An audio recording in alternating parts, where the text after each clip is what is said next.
toute la salle. Amen. Alléluia. Amen. Tous les dimanches, lorsque nous venons, nous écoutons la parole de Dieu. Pourquoi? La parole te permet de changer ton monde. C'est parfois que le second n'entend. Donc si tu n'entends rien, tu ne peux pas avoir la foi. Peut-être tu es malade du cancer. Une parole sort. Ça te donne la foi. Et tu, si cette parole va ton talisman, c'est ça qui va t'ouvrir les portes. La parole est très importante. La parole c'est quoi? C'est Dieu lui-même. La vie au commencement était la parole. La parole était Dieu. La parole est Dieu. Donc quand tu viens à l'église, c'est pour la parole. Et reçois la parole. Là où il faut dire Amen, dis Amen. La Bible dit que la parole de Dieu est un médicament. Donc on ne prend pas la parole à la légère. Regardez par exemple Pierre. La Bible dit que toute la nuit Pierre a travaillé sans rien prendre. Et la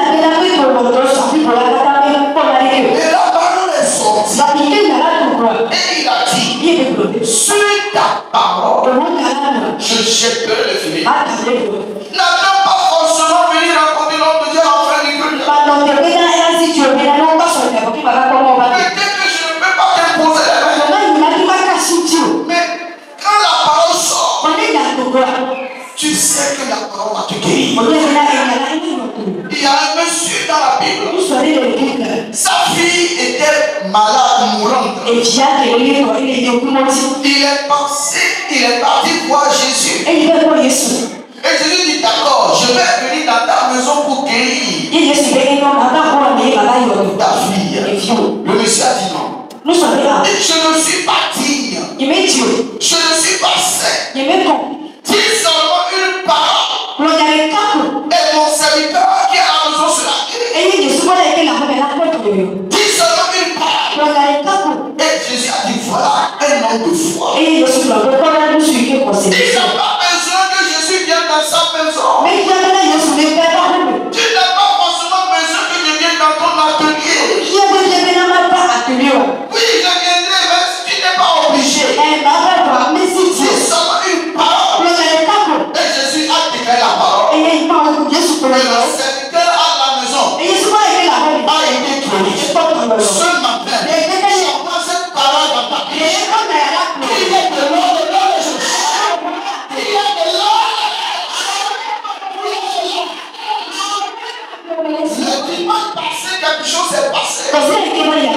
Quand l'homme de Dieu Adamadi est venu, on a coupé le courant. Et il a dit, il m'a dit quelque chose. Il dit, ma soeur, ne sois pas dérangée, c'est à cause de moi qu'on a coupé le courant.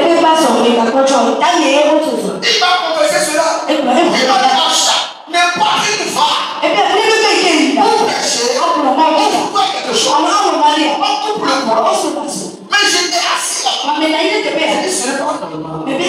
Comment est-ce que je peux être là? Et un grand concert comme ça.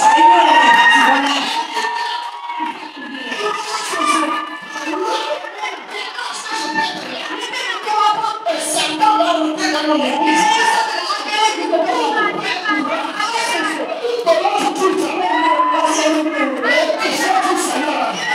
C'est toi qui m'as appelé. Je ne sais pas ce qui se passe. Je veux que le prochain est pas.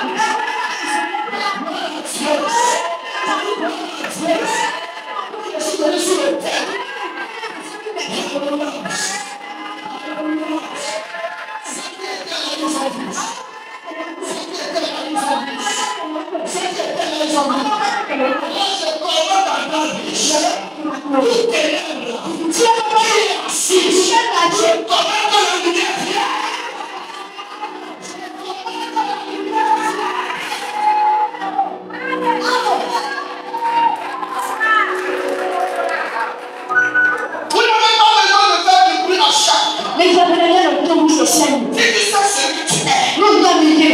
Alléluia.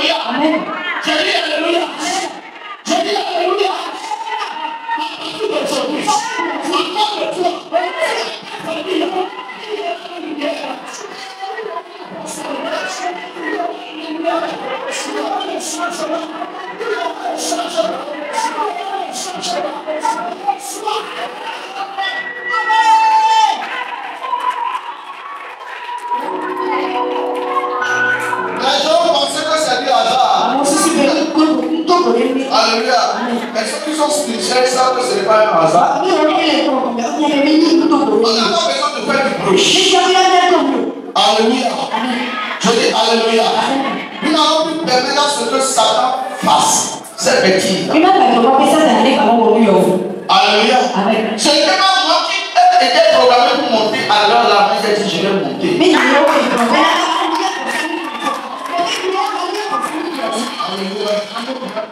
Si on se tait, ça ne veut pas dire que nous ne savons pas faire des choses. Alors, elle reçoit la parole. Jésus est la parole. Nous sommes en train d'aider, pasteur, s'il vous plaît, sur le 5 dimanche glorieux.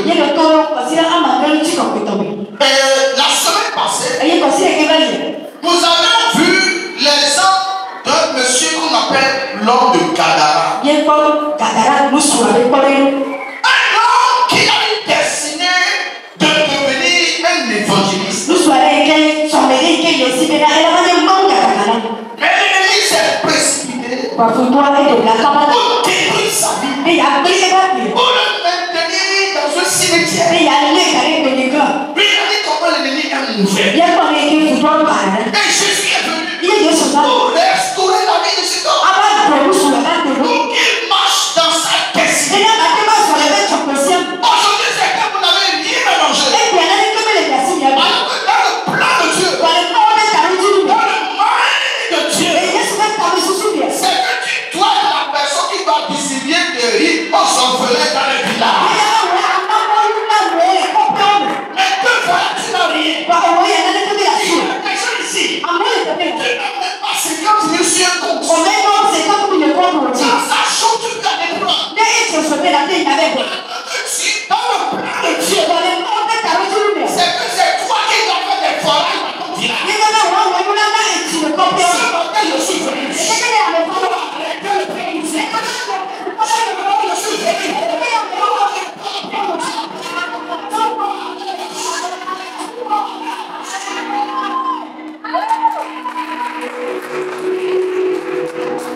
Donc nous sommes en train de regarder sur cette dimanche glorieux. C'est Dieu a pu changer l'histoire de ce corps. Tu es une grande personnalité. Pourquoi ne te dévalorise pas? C'est ton futur qui est important. Ce n'est pas ton présent. Ce monsieur a vécu dans le cimetière. Mais quand la parole est sortie, alléluia. Si tu as fait pour ce monsieur, il va te le faire également. Alors, ça va très rapidement. Le soutien va découvrir les projets de Dieu pour vous visiter.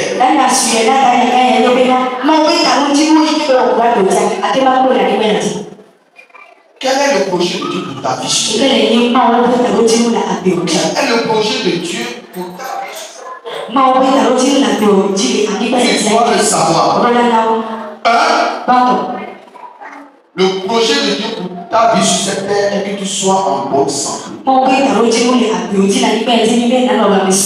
Deutéronome 7, verset 15. Deutéronome 7, verset 15.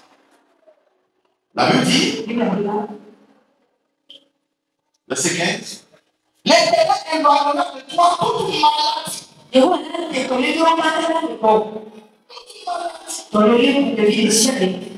venait sérieux. Quel que soit ton orgueil. Quel que soit ce que tu fais. Si tu as de l'accès, tu ne peux pas être heureux. La maladie est le premier ennemi de l'homme.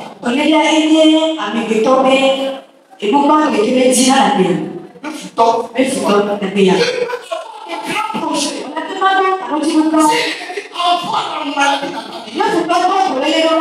C'est fini. Les gens ont eu leur visa à cause de la maladie, ils n'ont pas pu voyager.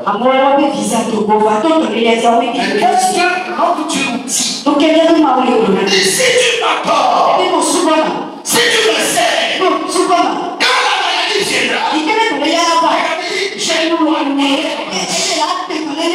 Moi, je ne t'enverrai aucune mauvaise maladie. Alors, la prochaine de Dieu pour toi est que tu es là pour les temps pour éloigner la maladie de ton corps. Si quelqu'un l'a envoyé, l'âme de Dieu est à côté de toi pour l'éloigner.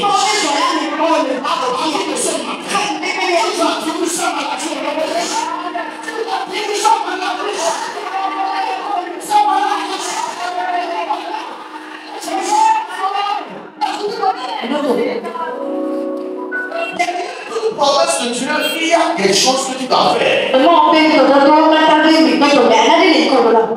Tu dois faire sport. Tu dois payer supplément. Tout ce que tu dis, il y a une condition derrière. Mais ici, nous parlons des maladies qui ne sont pas provoquées par toi. Les maladies que l'ennemi a programmées. Si tu es chrétien, la maladie ne peut pas te conduire jusqu'à être hospitalisé. Il y a des gens, à la veille de leur état, sont décédés à cause d'une maladie. Donc toi qui es malade, ce n'est pas le projet de Dieu pour toi. C'est le projet du diable. Et tout comme Jésus est venu restaurer la vie de ceux d'évangélistes. Si tu crois la parole de Dieu ce matin, Dieu va restaurer ta famille. Dieu va restaurer ta santé. Il n'y a aucune maladie qui soit impossible à Dieu d'être guéri.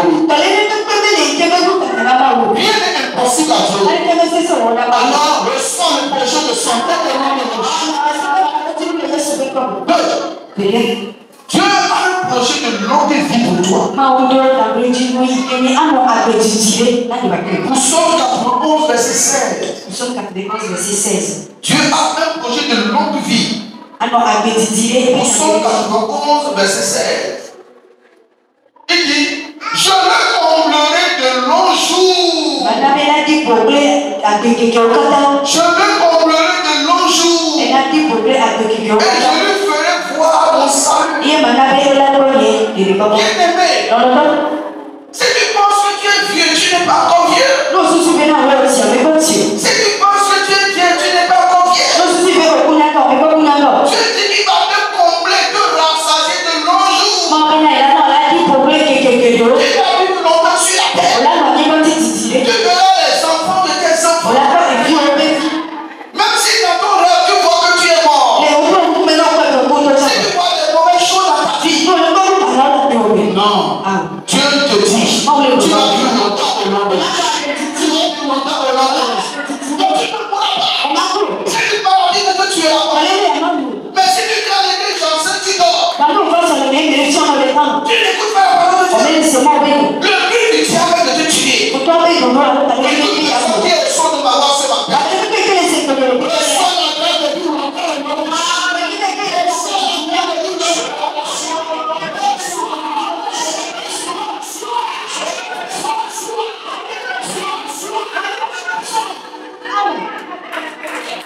Quand tu penses qu'on voit ton cimetière, ton tombeau, quand tu verras notre tombeau,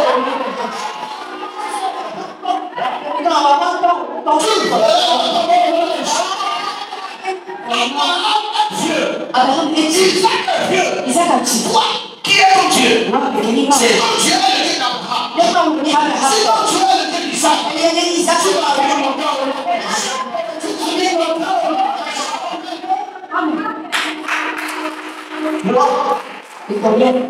Le projet de Dieu pour toi est la prospérité et la fertilité. La fertilité et la prospérité. Genèse 26, verset 13 à 14. Genèse 26, verset 13 à 14. Cet homme devait riche.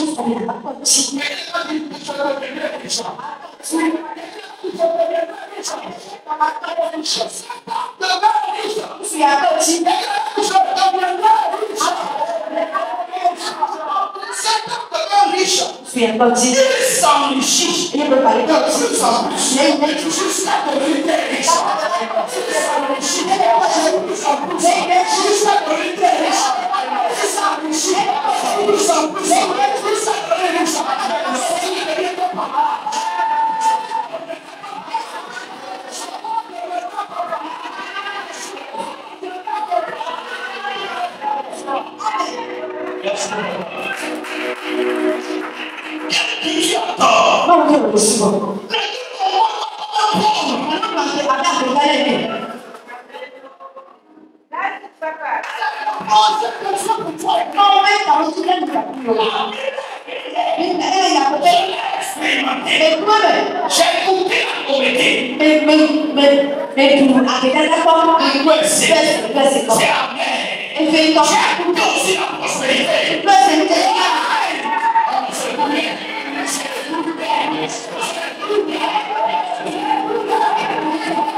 La prospérité est réelle. Et c'est pas nouveau.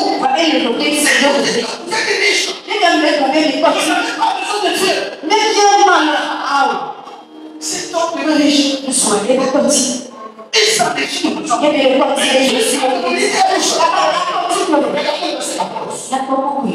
Bien. Allez, c'est verset 14. Tout bien. Mais la fin, on dit, Philistins furent jaloux de lui. Et Philistins jaloux. Si les gens n'ont pas commencé à te jalouser, tu n'es pas bon. Si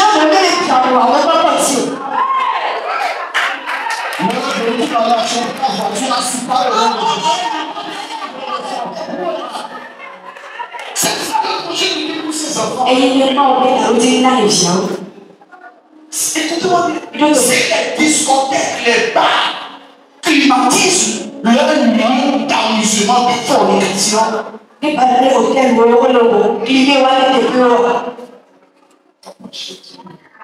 Comment est-ce que la maison de Dieu devait être? Je suis encore content quand je vois cette maison.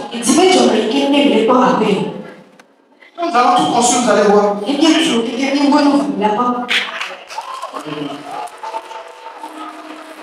Je n'attends pas cette fois de l'extérieur. C'est toi et moi. Toi, tu vas ouvrir la bouche. Personne ne vient là. Tu n'as que vraiment tu es. Tu as compris comment je suis. Donc, le projet de Dieu pour toi et moi, c'est la prospérité. C'est pourquoi nous nous enseignons comment il a dit mettre des secrets de la prospérité. J'ai écrit un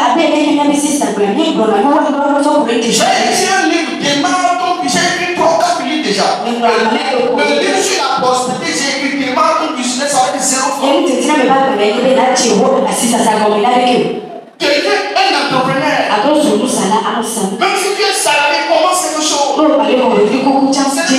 Ce n'est pas ceux qui vont jouer rentrer dans le coup d'entrepreneuriat. Tu changes ta mentalité en te disant que le projet de Dieu pour toi, ce n'est pas payer le loyer, ce n'est pas s'occuper de ton frère seul, mais être heureux et s'occuper des gens qui ne sont même pas je rêve que nous tous nous créons des entreprises ici. Que cela devait être partage. C'est ça le projet de Dieu. N'attends pas de pour aller au ciel. Amen. Il y a plein de versets qui disent la même chose. L'autre, on va le lire. 1 Samuel verset 2. 1 Samuel verset 2. Deutéronome 7 verset 14. Dit la même chose. Deutéronome 7 verset 14. Affichez ça au moins. Il dit, nous serons bénis plus que tous les peuples. Alléluia. Je dis Alléluia. Tu dois aller à un niveau, tu dois être béni plus que les membres de ta famille.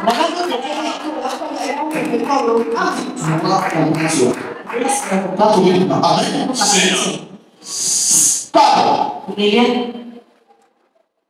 Le projet de Dieu pour toi et moi est d'avoir le pouvoir sur toute la puissance du diable.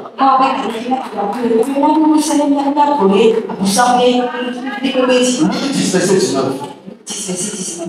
Luc 10 verset 19.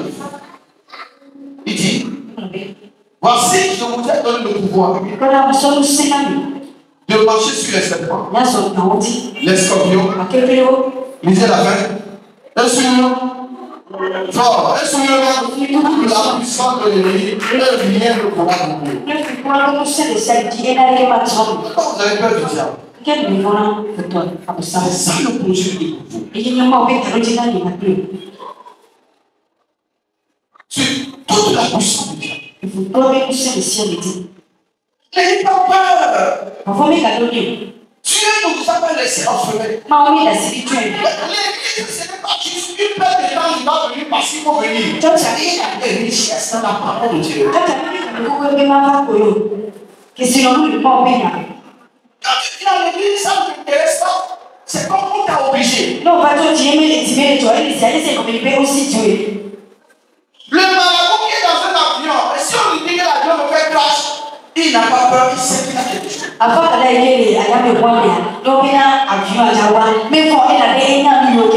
Donc tu dois savoir que Dieu, Jésus n'est pas un menteur. Il te donne la puissance, le pouvoir sur toute la puissance, toute la puissance. La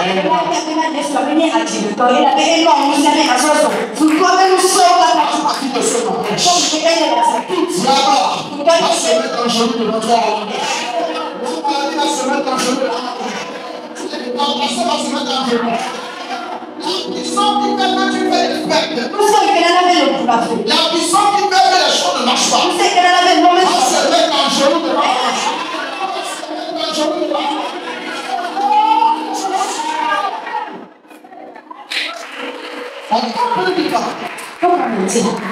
Quelles sont les conditions? Je vous ai dit la semaine dernière, seul le salut est gratuit.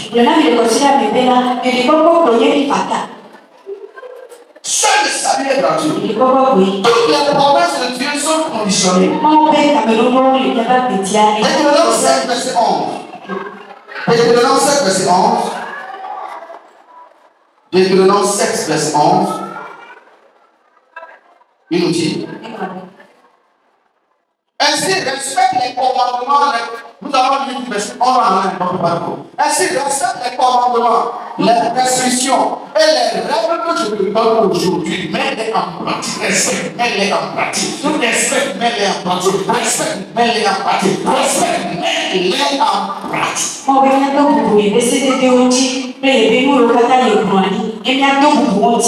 Quelqu'un a dit, je l'ai mettre en pratique. Verset 12. Si vous écoutez ces règles, si vous les respectez, et les mettez en pratique,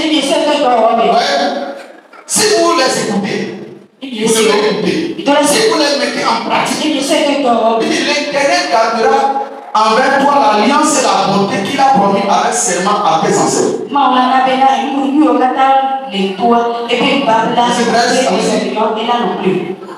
Verset 13. Il t'aimera. Il te bénira. Il bénira tes enfants. Le produit de ton sort. Ouais, les bénédictions, Dieu a commencé à citer les bénédictions. Mais au début, il dit que si tu écoutes, si tu les mets en pratique, quelle que soit la renommée d'un docteur, si tu prescris un produit, tu ne prends pas le produit, tu ne peux pas l'écouter. Il y a des ordonnances, des choses que Dieu te demande de faire. Son projet s'accomplit dans ta vie. C'est l'évangélisation. Ce que tu fais. 1 Timothée 2, verset 3 à 4. 1 Timothée 2, 3 à 4. C'est ça la volonté de Dieu. 1 Timothée 2, 3 à 4. La Bible dit, Dieu veut que personne ne périsse sur la terre. J'ai dit 1 Timothée, ce n'est pas les Thessaloniciens, 1 Timothée. Que personne ne périsse sur la terre. Il veut que tous les hommes soient sauvés. Tous les hommes. Et comment est-ce qu'il peut nous sauver? Alléluia. C'est quand nous allons évangéliser. Nous venons de dire c'est bon. Mais au-delà, nos frères, nos collègues sont en train de souffrir. Dieu ne descendra pas, c'est toi et moi qui ne doivent pas descendre pour sauver ces âmes. Qui t'intéresse trop à ta boutique, intéresse aussi aux âmes. Si vous avez des apprentis dans votre service, j'ai été dans une école, par exemple, il y a des soirées, le directeur va venir dire priez d'abord. Je connais un grand docteur gynécologue. Tous ses employés, les matins, ils courent d'abord avant de commencer leur activité. Quand on met Dieu au premier plan, même pas l'employé, même si le jour où il va aller au village en vacances, et son nom va le dire, de tuer son patron, il ne va pas le faire. Parce que tu l'as montré comment prier. Donc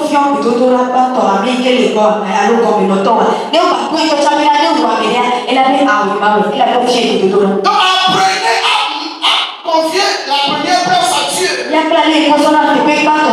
Vos apprentis, tous ceux qui travaillent avec vous, parlez de Jésus. Vous n'avez pas besoin de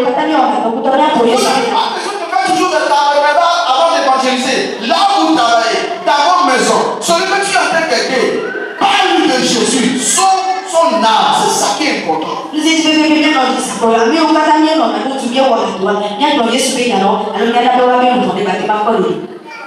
Et pour résumer, parce que nous sommes des gens dans notre prière, ne sois pas un serviteur inutile et méchant. Dans les 7 versets, Matthieu 25, verset 26. Matthieu 25, verset 26. Dieu parle là-bas d'un serviteur méchant. Il dit son maître lui répondit, serviteur mauvais et paresseux. Voilà, il y a des serviteurs mauvais. Dans certaines versions, on parle de méchants. Mauvais et paresseux. Bien aimé, nous sommes des serviteurs. Aucun directeur ne va promotionner un employé qui vient en retard, qui ne fait pas son travail. Ah, les choses changent.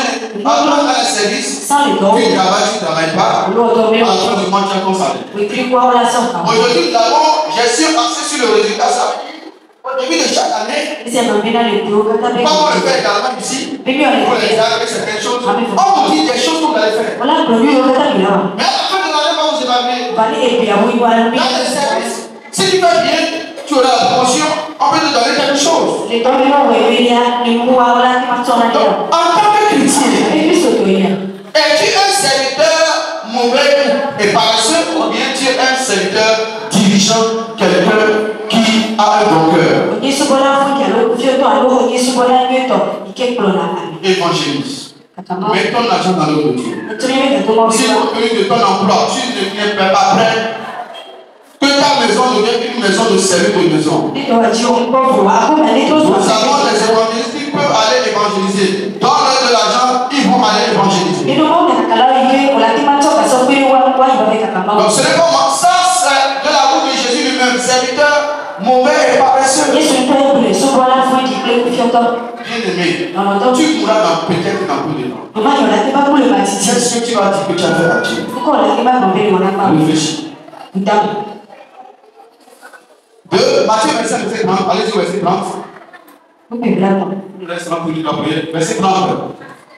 La Bible nous parle là-bas d'un serviteur inutile. Matthieu 25, verset 30. Matthieu 25, verset 30. Il est un serviteur inutile. Jetez-le dans les ténèbres extérieures. L'État me dit, je ne suis pas un serviteur inutile. Il dit, jetez-le dans les ténèbres où il y aura des pleurs et des pincements de corps.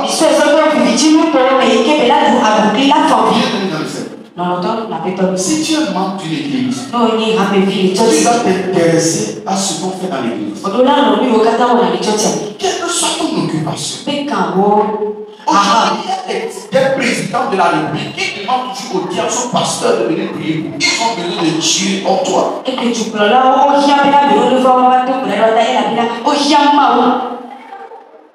ont besoin de Dieu pour toi. Ne sois pas inutile. Tu peux conseiller. Quelle que soit ton occupation, le pasteur peut t'appeler pour dire j'ai dans ce dossier. Mets de l'eau dans ton adoration. S'il te plaît, avant que cela ne soit trop tard. Mets de l'eau dans ton adoration. Sois utile dans la maison de Dieu. Trouve quelque chose à faire. Tu peux être un bon partenaire. Tu peux être quelqu'un qui a envie de promouvoir les jeunes dans l'église. Tu peux faire quelque chose. Essaye de jouer dans le recette. Même si c'est toi qui fais tout, oui. Fais quelque chose pour être utile dans la maison de Dieu. Tu verras comment le projet de Dieu va s'accomplir dans ta vie. Commence à réfléchir. Qu'est-ce que tu veux faire? Qu'est-ce que tu veux faire pour l'église? Actuellement, il fait chaud. Qu'est-ce que tu peux faire? Qu'est-ce que tu peux faire? C'est toi qui dis aux personnes âgées. Vous pouvez aussi conseiller les jeunes filles, les jeunes garçons. Il y a toujours quelque chose à faire.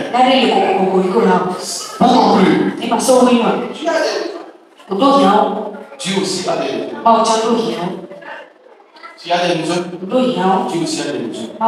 Il veut que le monde soit sauvé. Et il a besoin de toi. Tu n'as pas la besoin de la prospérité. J'ai dit le vendredi que c'est vrai qu'on a besoin de voiture, mais on n'est plus à ce niveau. Aujourd'hui, on a besoin de bûches. Et nous avons besoin d'évangéliser. Rends-toi disponible. Rends-toi disponible. Tu n'es pas occupé plus que certains. Certains sont plus occupés que toi. Mais il faut planifier sa vie. Planifier ta vie. En une minute, comment planifier sa vie? Par exemple, ici. Je planifie que le mois de juillet, on va commencer à faire l'évangélisation. Le mois de mai et juin, j'ai planifié que nous allons commencer à faire ouvrir, faire le plafond. Nous allons également commencer à mettre le mur là-bas. Tout ce notre objectif est de climatiser la salle de jour. Au mois de mai et juin, nous allons commencer à couvrir. Donc je sais le lundi à quelle heure je dois me réveiller. Je sais combien d'heures de prière je dois faire par jour. Je sais combien de temps je dois prendre pour évangéliser. Je sais combien de temps je dois prendre pour jeûner. Je sais combien de temps je dois prendre pour veiller. Quelle est ta planification? Tu planifies les choses pour ton service. Quelle est ta planification pour les choses de Dieu? C'est lui qui t'a donné la respiration. You know, I'm people. On doit réfléchir.